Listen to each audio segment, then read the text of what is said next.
बात करते हैं बीते दिनों पूर्व कश्मीर के पहलगाम में हुए आतंकी हमले की, जहां पर कुछ आतंकवादियों ने लगभग 26 पर्यटकों को बेरहमी से मार दिया था, जिसको लेकर पूरे भारत वर्ष में जगह जगह पाकिस्तान के पुतले फूके जा रहे हैं। पूरे इस प्रकरण को लेकर आखिर क्या बोले पूज्य अमरीश महाराज जी, आइए देखते हैं, बने रहिए हमारे साथ। आप आज हमारे चैनल पे एक महाराज जी जुड़े हैं। सबसे पहले उनका हम परिचय लेना चाहेंगे। महाराज जी, आप थोड़ा अपना परिचय दीजिए हमारी ऑडियंस को।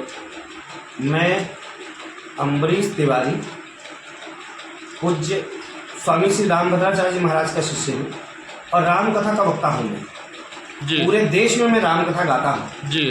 अभी मेरी एक कथा कश्मीर में ही थी जी जी। शारदा पीठ एक वहाँ कश्मीर में है जहाँ शंकराचार्य का मठ है जी, वहाँ मेरी कथा थी, लेकिन उसको किन्हीं कारणों से अभी जो हालात चल रहे हैं उसके कारण हमने स्थगित किया है जी। महाराज जी, ये बीते दिनों पूर्व जो कश्मीर के पहलगाम में जो आतंकी जो हमला किया गया था पर्यटकों पे, जिसमें 28 निर्दोष लोग मारे गए, जिसमें पूरे भारत में जो आक्रोश चल रहा है, उस पर आप क्या कहना चाहेंगे? देखिए, इससे दुनिया स्तब्ध हो गई है।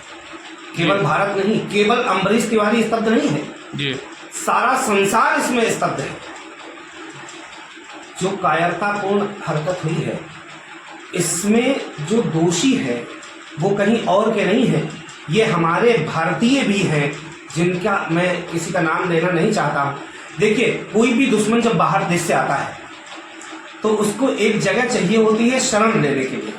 वो किसके घर में शरण लेगा जी? हमारे आपके। बिल्कुल। तो उसमें मुख्य दोषी कौन हुआ? हम और आप। हमारे भारत में जितने भी मुसलमान भाई हैं, जितने भी, मैं सबकी एक तरफ से बात कर रहा हूँ, यद्यपि ये बात हमें कहनी नहीं चाहिए, लेकिन फिर भी मैं कथा वक्ता हूँ, मुझे ये बातें अच्छी नहीं लगती, लेकिन गुस्से में कुछ भी हो सकता है। आप ये जानिए, जिस समय ये हमला हुआ उस समय क्या पूछा गया? आप किस धर्म से जी? ये नहीं पूछा गया कि आप ब्राह्मण हैं। क्या पूछा गया? हिंदू है कि नहीं? और बोले हिंदू है तो 7 गोली मार। अगर हम इस चीज को भी ले लें, यद्यपि वहां का एक मुसलमान भाई भी शहीद हुआ है, इसमें कोई दो राय नहीं है। अब इसमें क्या होता है, आपने एक बात देखी होगी, आप तो मीडिया से जुड़े लोग हैं जी जी। जब ये घटना हुई उसके अगले 24 घंटे तक किसी का भी कोई भारत में बयान नहीं आया, सिवाय राजनेताओं के जी। उसमें एक हमारे राजनेता अहमदाबाद के, क्या नाम उनका, क्या अहमदाबाद है, कहाँ के हैं वो, असदुद्दीन ओवैसी साहब जी जी, ओवैसी, हाँ, उनका एक बयान आया, हैदराबाद। उन्होंने कहा साहब ये बहुत दुखद घटना है। इसके अलावा किसी का बयान आया? नहीं आया ना जी। और 24 घंटे के बाद, 36 घंटे के बाद देश का प्रत्येक मुस्लिम ये बोलने लग गया कि ये बहुत दुखद घटना है साहब, बहुत दुखद घटना।